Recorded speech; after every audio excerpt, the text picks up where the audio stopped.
오늘 우리에게 주신 하나님의 말씀은 역대상 12장에서 15장까지의 말씀입니다.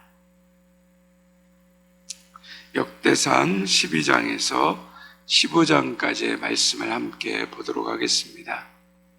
내일은 우리 전교인 새벽 예배입니다. 6시에 우리 이 자리에서 함께 예배드리게 됩니다. 기억해 주시기를 바랍니다. 어제 말씀드린 대로 11장 10절에서부터 12장까지 다윗의 용사들과 군사들의 이야기가 길게 나옵니다. 많은 사람들이 다윗의 편에 섰습니다. 사람들이 돕기는 하였지만 그 돕는 것에 대해서 성경은 하나님이 다윗을 도우셨고 하나님의 성령의 역사였음을 성경은 말하고 있습니다. 그 대표적인 것이 12장 18절에 나옵니다. 함께 같이 12장 18절의 말씀을 읽겠습니다. 그때 성령이 30명의 우두머리 아마새를 감싸시니 이르되 다윗이여 우리가 당신에게 속하였고 이새의 아들이여 우리가 당신과 함께 있으리니 원하건대 평안하소서. 당신도 평안하고 당신을 돕는 자에게도 평안이 있을지니 이는 당신의 하나님이 당신을 도우심니이다 한지라. 다윗이 그들을 받아들여 군대 지휘관을 삼았더라. 그때 성령이 그 30명의 우두머리 아마새를 감쌌다라고 말하고 있습니다. 성령이 감싸다라는 그 말은 성령에 사로잡혔다라는 말입니다. 이는 당신의 하나님이 당신을 도우셨다라고 말하고 있습니다. 그가 다윗을 돕는 이유는 성령께서 그를 감싸셨기 때문이고 하나님이 도우시니 내가 당신을 돕지 않을 수 없다라는 것입니다. 다윗의 인생은 평생 하나님의 도우심을 받으며 살아온 인생입니다. 하나님의 도우심을 받으며 살아올 수 있었던 이유가 무엇입니까? 그것은 바로 다윗이 일평생 하나님을 의지하는 인생으로 살아왔기 때문입니다. 우리가 일평생 하나님을 의지하고 살아갈 때 하나님이 우리를 도우신다라는 것, 그것을 우리는 말씀을 통해 깨달아야 하는 것입니다. 13장으로 넘어갑니다. 13장은 다윗이 하나님의 법궤를 옮기는 장면입니다. 1절에 보면 지휘관을, 2절에 제사장과의 사람을, 5절에 온 백성을, 8절에서 각종 악기를 준비합니다. 다윗이 온 힘을 기울여 하나님의 법궤를 옮겨오는 일을 준비하고 있습니다. 그러나 다윗은 하나님의 법궤를 옮겨오는 일에 힘썼지만 중요한 것은 하나님의 말씀대로 하지 않았습니다. 하나님께서 이미 민수기에서 레위인이 하나님의 법궤를 메도록 말씀하셨습니다.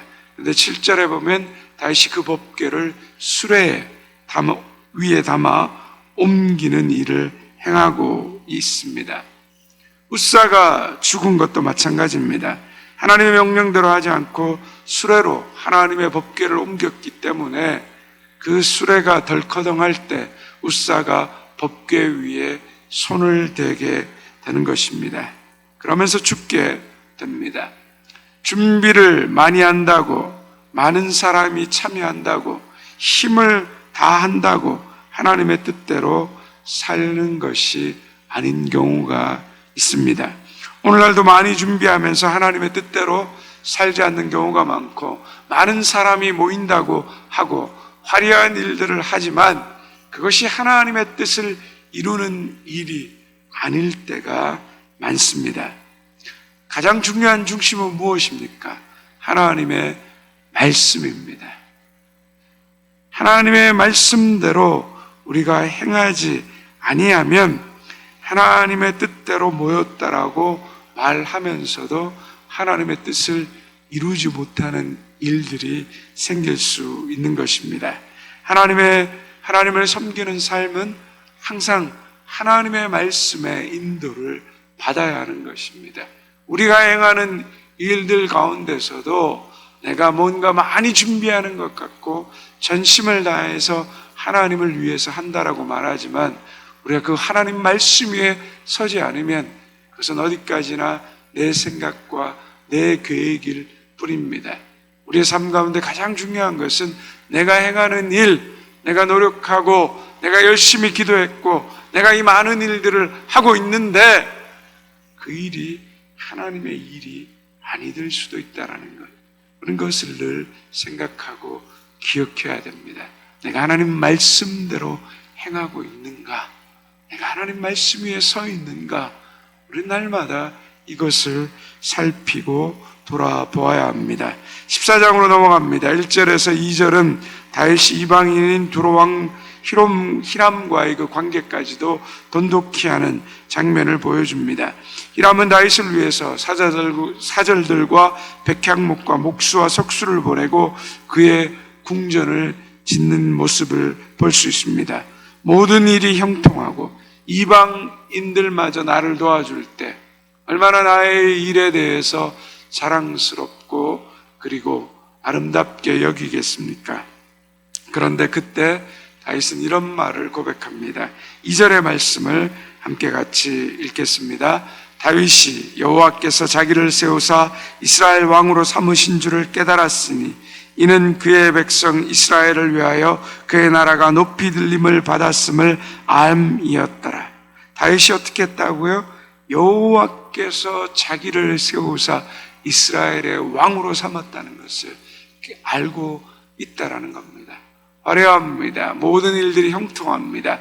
잘 됩니다. 그렇게 잘 될 때마다 인간은 어떻습니까? 내가 뭔가 있어서, 내가 열심히 해서, 내가 잘해서 내가 여기까지 왔다라고 말하기 쉽습니다. 교만하기 쉽습니다. 그런데 다윗은 어떻게 고백합니까? 만사가 형통할 때 하나님께서 나를 세우셨다. 하나님께서 나를 높이셨다라고 고백합니다. 칭찬받을 때, 존경받을 때, 사랑받을 때, 형통할 때 하나님이 세우셨구나. 하나님이 나를 높이셨구나. 하나님이 나를 여기까지 인도하셨구나 하는 마음을 우리가 가져야 하는 것입니다. 내가 잘했다는 교만이 아니라 하나님이 쓰셨다라는 그 겸손함으로 우리가 살아가야 하는 것입니다. 8절에서 마지막 절까지 보면 블레셋과의 전쟁이 나옵니다. 전쟁은 다윗에게 있어서 가장 자신 있는 것이었습니다. 다윗이 골리앗과 싸움에서 승리한 후에 한 번도 패한 적이 없는 백전백승인 다윗의 인생이었습니다.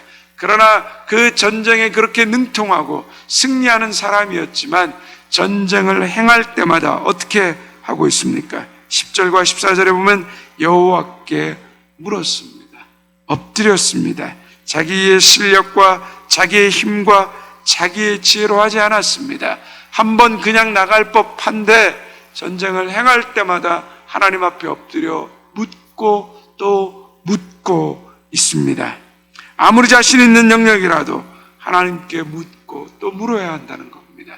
의뢰해야 된다는 것입니다. 이것은 너무 당연해 보이고 내가 이것을 너무 잘하는 거고 익숙한 일일 때마다 우리는 그 생각 그대로 행하는 것이 아니라 그럴 때마다 하나님께 더 엎드려 묻는 사람이 되어야 한다는 것입니다.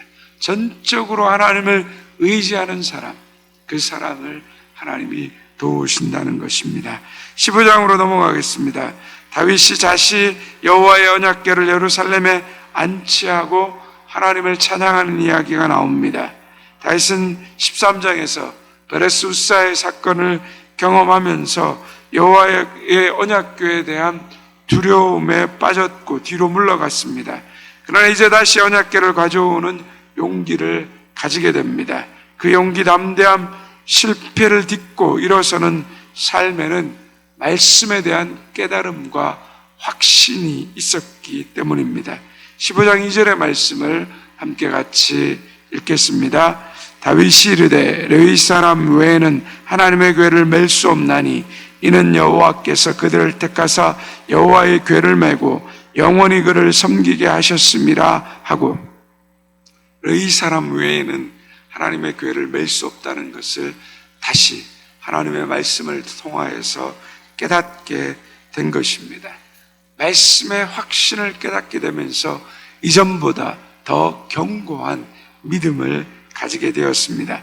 이전에는 수많은 사람을 모으고 지휘관을 모았습니다. 그러나 말씀을 깨닫고 나게 되니 4절에 보면 아론과 레위 사람들만 모으는 장면이 나오게 됩니다. 이렇게 하나님의 말씀에 대한 깨달음이 하나님이 기뻐하시는 방법, 하나님이 원하시는 방법으로서의 삶을 살게 하는 것을 우리가 보게 되는 것입니다. 그래서 우리가 중요한 것은 우리의 인생 가운데 우리가 행해야 되는 것, 우리가 아무리 좋은 일을 행할지라도 우리가 분명히 알아야 되는 것은 무엇입니까? 하나님의 뜻대로 이루어지는 것입니다. 때로는 실패하고 넘어지는 일이 있더라도 그것이 하나님의 뜻대로 행하는 일이라면 그것은 우리의 인생의 기쁨이고 하나님의 인도하시는 방법임을 우리가 깨닫게 되는 것입니다. 그래서 우리가 하나님의 뜻을 알고 깨닫기 위해서 중요한 것이 무엇입니까? 하나님의 말씀 위에 서야 된다는 겁니다. 날마다 하나님의 말씀을 읽고 그 말씀을 묵상해야지만 그 하나님이 우리에게 원하시는 일이 무엇이고 내가 행하는 일이 이게 하나님 말씀 위에 서 있는지 하나님의 방법인지 하나님의 뜻을 이루는 것인지를 우리가 깨닫게 되는 것입니다. 오늘도 하나님의 말씀 위에 서서 하나님의 말씀대로 그 뜻을 이루는 복된 인생 되시기를 주님의 이름으로 축원드립니다. 이제 역대상 12장에서 15장까지의 말씀을 경청하겠습니다. 주의 말씀은 내 발의 등이요 내 길의 빛이십니다. 아멘.